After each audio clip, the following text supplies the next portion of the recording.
Hello friends, अस्सलाम वालेकुम। उम्मीद करता हूँ आप सब खैरियत से होंगे। तो फ्रेंड्स, आज हम बात करेंगे गाड़ियों की प्राइसेस के हवाले से कि जो रिसेंटली अभी गाड़ियों की प्राइसेस बढ़ी हैं, वो उसकी क्या वजूहात हैं और वो कितनी बढ़ी हैं, और जो ख़ास तौर पे जो सुज़ुकी के मॉडल्स हैं, उनकी प्राइसेस मैं आज आपको बताऊँगा कि वो उनमें क्या डिफ़रेंस है, पहले वाली प्राइसेस क्या थी और नई प्राइसेस क्या हैं। इसी तरह जो जिन लोगों ने ऑलरेडी अपनी गाड़ियों की बुकिंग करवा ली हुई है, उनके बारे में बताऊँगा कि उनको क्या वो इम्पैक्ट जो है वो उनकी प्राइसेज़ का वो उनको पे करना पड़ेगा, या फिर वो जो बुकिंग के टाइम पे जो गाड़ी की प्राइस थी उनको वही पे करना होगी। तो शुरू करते हैं। सबसे पहले जो ऑल्टो है गाड़ी पाकिस्तान में, आपको पता है, एक इकोनॉमिकल समझी जाती है गाड़ी, जो कि मिडिल क्लास और लोअर मिडिल क्लास जो है वो उसको यूज़ करती है। और दूसरा फ्यूल एफिशिएंट गाड़ी है, तो सबसे ज़्यादा इसकी सेल है गाड़ी की। आल्टो का जो सबसे बेसिक वेरिएंट है वो वीएक्स है। उसमें आपको ना तो एसी मिलता है, ना उसमें एंटी ब्रेक सिस्टम है, और ना ही उसमें जो है वो आपको कोई पावर विंडोज़ मिलती हैं। मतलब बेसिक फीचर्स जो हैं वो उसमें नहीं है। तो उसकी जो प्राइस है वो बढ़ के तकरीबन 14,75,000 हो चुकी है। जो इसकी लास्ट प्राइस थी वो तकरीबन 14,25,000 थी, और अभी इसकी प्राइस जो है वो तकरीबन 14,75,000 हो चुकी है। इसी तरह जो VXR का मॉडल है, उसकी प्राइस 17,33,000 है। और जो VXL है, जो AGS ऑटोमेटिक है आल्टो, उसकी प्राइस बढ़ के तकरीबन 19,51,000 हो चुकी है। तो इसी तरह फ्रेंड, इसमें जो बुकिंग के चार्जेस हैं जो कि फाइलर के लिए हैं वो 17,500 हैं, और नॉन फाइलर के लिए 15,000 हैं। तो अब बात कर लेते हैं जो वैगन आर है। वैगन आर भी एक पॉपुलर गाड़ी समझी जाती है, और इकोनॉमी क्लास की गाड़ी है। आपको याद होगा जब ये वैगन आर शुरू में नई लॉन्च हुई थी, तो बहुत ही उबर क्रीम पे, आपको पता है, ये लोगों ने बहुत ये गाड़ी यूज़ की है।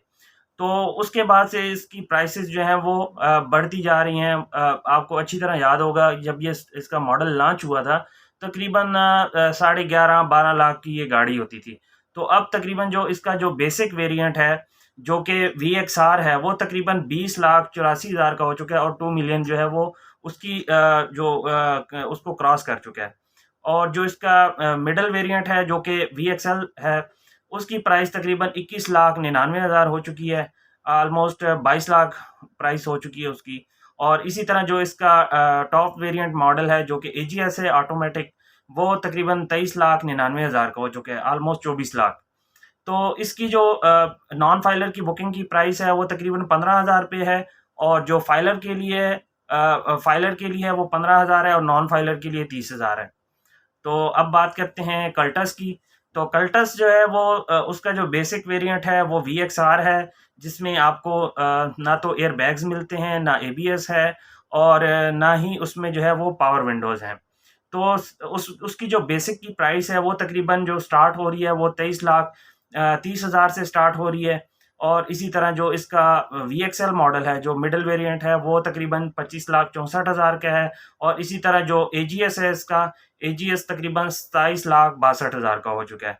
तो आप अंदाज़ा लगा सकते हैं कि एक 1000 सीसी गाड़ी जो है हैचबैक, वो आपको ऑलमोस्ट 3 मिलियन के करीब जो है उसकी प्राइस पहुंच चुकी है। तो गाड़ियों की जो प्राइसेस हैं, ये पाकिस्तान में एक ट्रेंड बन चुका है। जो ऑटो मैन्युफैक्चरर्स, जो एक माफिया आप समझ लें उसको, कि जब भी हमारे डॉलर की प्राइस बढ़ती है, और वो उसी के साथ जो है अपनी गाड़ियों की प्राइसेस हर दफ़ा बढ़ा देते हैं। जबकि अगर डॉलर की प्राइसेस डाउन होती हैं, तो फिर उसको डाउन नहीं किया जाता, बल्कि उतना ही उसको रखा जाता है। अब रिसेंटली 6 रुपीज़ जो डॉलर जो है वो प्राइस कम हुई थी, तो उसकी प्राइसेस को रिवाइज़ नहीं किया गया, बल्कि जब डॉलर की प्राइस बढ़ी तो दोबारा से बढ़ा दी गई। तो ये एक अलमिया है जो कि इस पे गवर्नमेंट को जो है वो कोई एक्शन लेना चाहिए, और गवर्नमेंट ने अनाउंस भी किया है कि हम इस पे जो है वो कोई पॉलिसी लाएँगे और इनको ऑटो मैन्युफैक्चरर्स को कंट्रोल करेंगे। तो फ्रेंड्स, अब बात कर लेते हैं कि जिन लोगों ने गाड़ियाँ अपनी बुक करवा ली हैं, क्या उनकी जो प्राइसेज़ हैं जब वो बुकिंग के टाइम पे थीं, क्या उन पे कोई इफ़ेक्ट आएगा, या कि वही प्राइसेज़ रहेंगी जिस पे उन्होंने बुकिंग करवाई थी? तो उसमें ये है कि अगर तो आपने बुकिंग के टाइम पे फुल पेमेंट जो है वो आपने की हुई है, तो फिर तो आपको वही प्राइस मिलेगी। फॉर एग्जांपल जो इससे पहले प्राइस थी 14,25,000 एक बेसिक वेरिएंट है आल्टो का VX, अगर आपने उस पे बुकिंग कराई थी और फुल पेमेंट की थी, फिर ये आपको इंक्रीमेंट जो है ये अप्लाई नहीं होगा।